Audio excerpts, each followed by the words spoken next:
It is Friday, May 6th of 2022, and this is a special, potentially fiery episode of Guy's Daily Drive. Bam!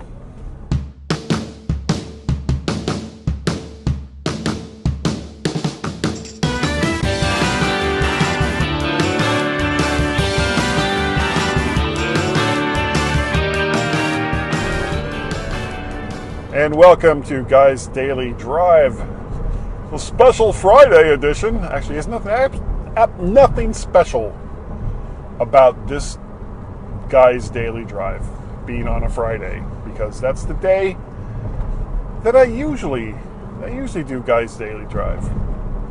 With the new work remotely, work in the office schedule, though I'm supposed to work from home 2 days a week, I've yet to manage more than one so far. So that's okay. That's all right. These things happen. What are you going to do? But my work day today is going to be somewhat abbreviated because I have an errand that I have to do at noon today that does not involve eating lunch, and I have to take my car into a Kia dealership. Can't be just anywhere. Has to be a Kia dealership to see if they can get a handle on a long-running issue that I've had with the car.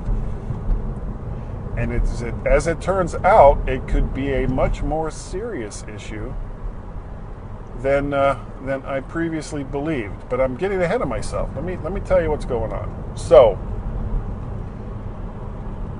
I've noticed for probably about 2 years that, and you can kind of hear it in older guys' daily drives, depending on the condition of the car. It starts sounding really, really rough, and the engine starts knocking like crazy. And at first, I was thinking, oh, it's got to be bad gas. Usually when I hear engine knocking, that's the first thing that comes in my mind is it's bad gas and it's just not burning properly. Well, it isn't bad gas, or at least that's not the main cause. What it is the engine being low on oil.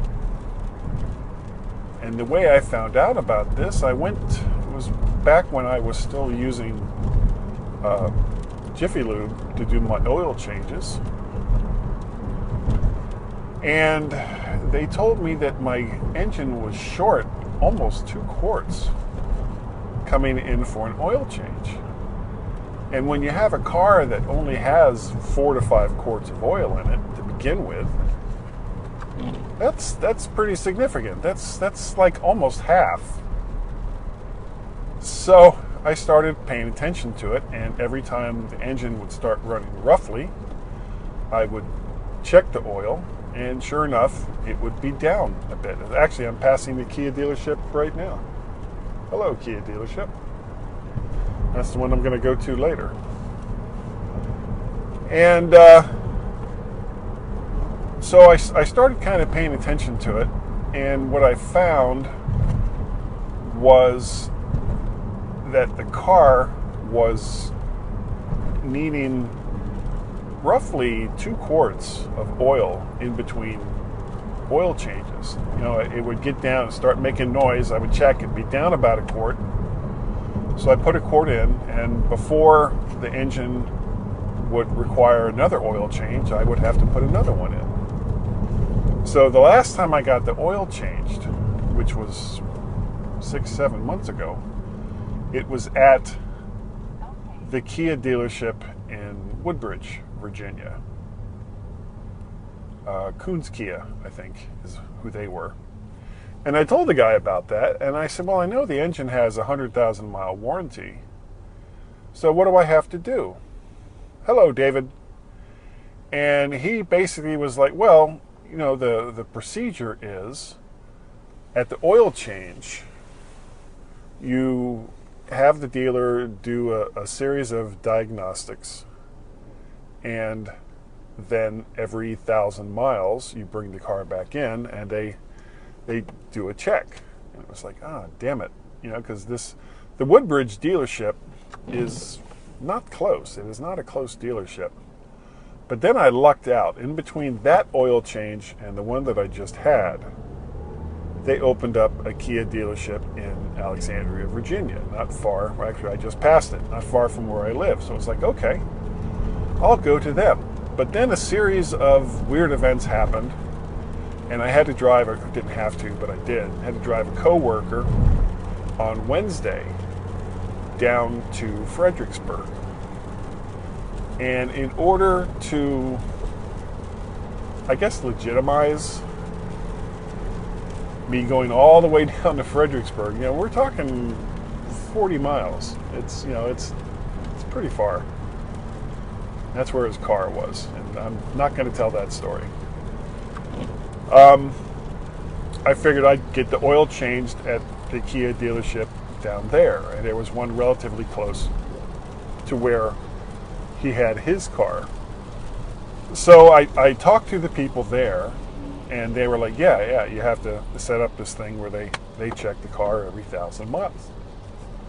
So I was like, okay, well, if you guys just go ahead and do the oil change, can we just set it up starting here, and then I'll go to the Kia dealership that's much closer. And what I found out was these Kia dealerships don't talk to one another as far as servicing your car goes. So if you get your car serviced at a Kia dealership, it's not going into like a big database so that if you have to go to another Kia dealership, they can call up your history. And I was astounded by this. Now, Kia does have an app, but all the work that I've seen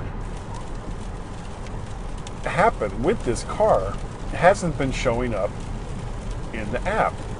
Even though, the app registers the car by the VIN number, and the dealer registers the car, or part of the registration service is through, using your VIN number. So I was kind of surprised by that. But when I came back yesterday on my way home from work, I stopped at the Kia dealership and it's like, okay, I want to get this process started. And things just felt weird. Like, they are reluctant not to acknowledge that you may have a problem, but they're reluctant to talk about the specifics. And I wasn't really sure why. It was like, okay, well, my car seems to be kind of burning some engine oil. Can we talk about that? And they're like, oh, well, we got to do this diagnostic. And it was like, okay. So that's what's going to happen today. But when I got home last night from work, I started to look into it. And as it turns out, Kia and Hyundai, which are the same company, really, have had issues with car fires. And the Kia Soul, the Cerrito, Sportage, in some cases, what's that called?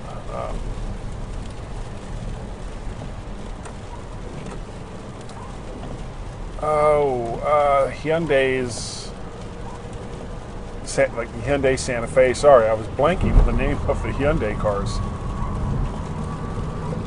And they've been having problems with engine fires with certain engines. Now,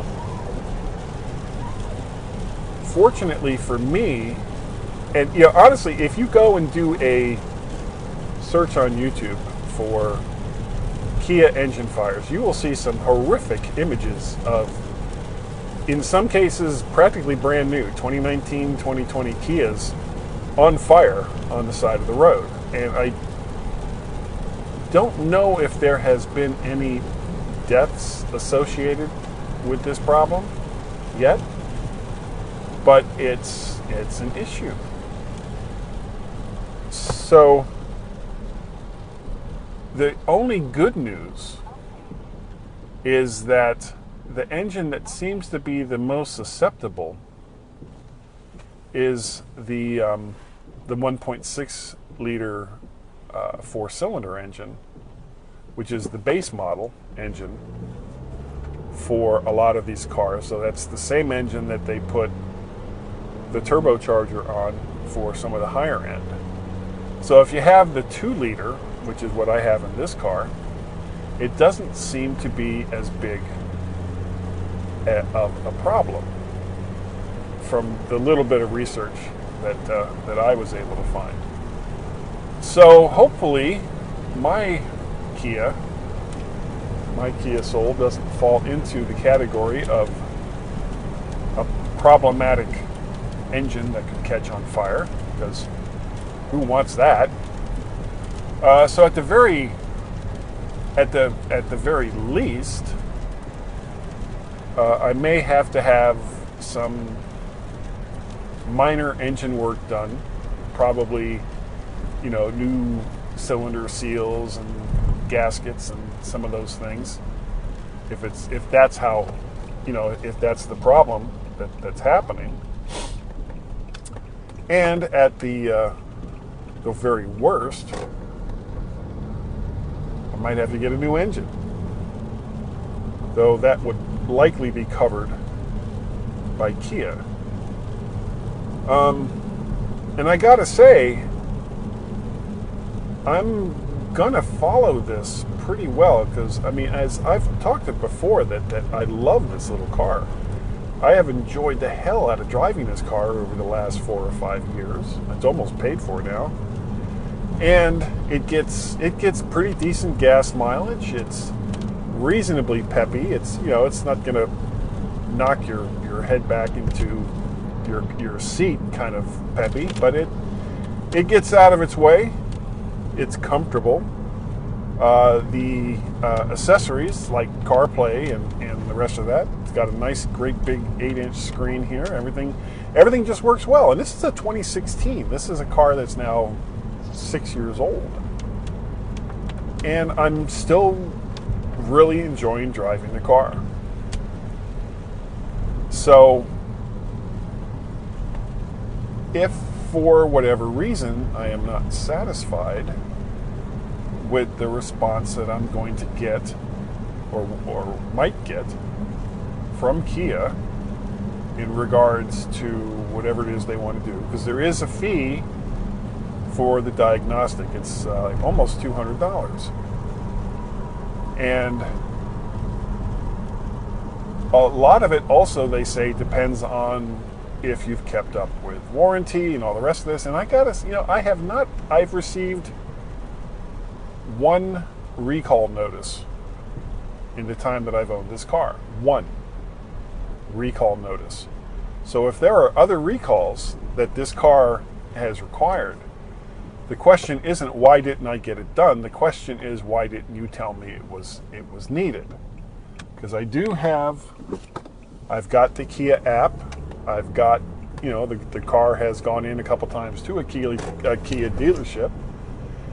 And if there are unresolved warranty issues, well, I think that's more on Kia than it is me. How am I supposed to know that there's a warranty issue if you don't tell me?